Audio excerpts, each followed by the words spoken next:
പീരുമേട് മേലെഴുതയിൽ രാത്രിയുടെ മറവിൽ വ്യാപാര സ്ഥാപനം കുത്തിത്തുറന്ന് മോഷണം. മേലെഴുത പുതുവലിൽ ഓമന കെ ബാബുവിന്റെ വ്യാപാര സ്ഥാപനത്തിലാണ് മോഷണം നടന്നതായി പറയുന്നത്. ഇടുക്കി ലൈവ് വാർത്തകൾ നിങ്ങൾക്കായി അവതരിപ്പിക്കുന്നത് പവിത്ര ഗോൾഡ്, എന്നും സ്വന്തം. പീരുമേടിന് സമീപം മേലെഴുത പുതുവലിലാണ് ഇന്നലെ രാത്രിയിൽ വ്യാപാര സ്ഥാപനം കുത്തിത്തുറന്ന് മോഷണം നടന്നതായി ഉടമ അറിയിച്ചിരിക്കുന്നത്. മേലെഴുത പുതുവലിൽ ഓമന കെ ബാബുവിന്റെ വ്യാപാര സ്ഥാപനത്തിലാണ് മോഷണം നടന്നതായി പറയുന്നത്.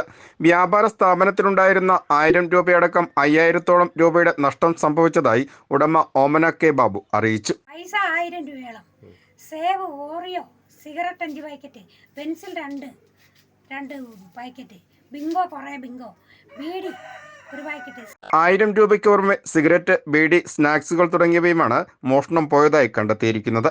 സംഭവത്തിൽ പീരുമേട് പോലീസിൽ പരാതി നൽകിയതായും വ്യാപാര സ്ഥാപനം ഉടമ അറിയിച്ചു. Idukki live news, Peermade. Idukki live വാർത്തകൾ നിങ്ങൾക്കായി അവതരിപ്പിച്ചത് ലൈക്ക് എന്ന് നമ്മുടെ കൂടെ ഉണ്ടാവണമെന്ന് ആഗ്രഹിക്കുന്നത്. കൂടെ ഉണ്ടാകുമ്പോൾ ഒരു കോൺഫിഡൻസ് ആണ് ഫീൽ ചെയ്യുന്നത്. നമ്മുടെ സ്വന്തം എന്നൊക്കെ പറയില്ലേ, സ്വർണ്ണം എന്നൊക്കെ പറയുമ്പോൾ എന്താ പറയാ, നമ്മുടെ പ്രിയപ്പെട്ട മുഹൂർത്തങ്ങളിൽ നമ്മോടൊപ്പം പങ്കുചേരുന്ന ഒന്ന്, നമ്മുടെ സ്വന്തം.